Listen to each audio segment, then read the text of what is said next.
Quelles sont les peines encourues en cas de violence conjugale? Il y a en matière pénale toujours une gradation. Donc plus l'infraction est grave, plus la peine encourue sera importante.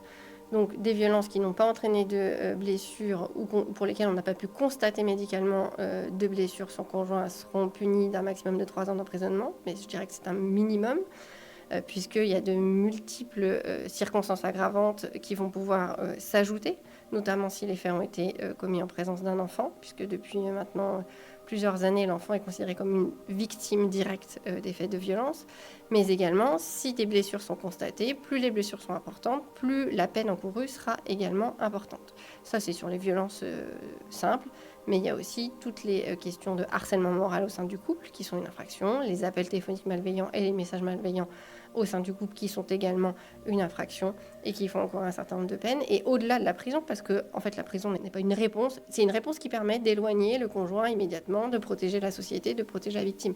Mais il va falloir aussi se demander comment on va faire pour que ce conjoint ne commette pas de nouveau une infraction. Donc il y a des mesures de suivi en milieu ouvert qui sont mises en place par les services pénitentiaires d'insertion et de probation qui sont extrêmement importants, qui doivent être soutenus sur ce point.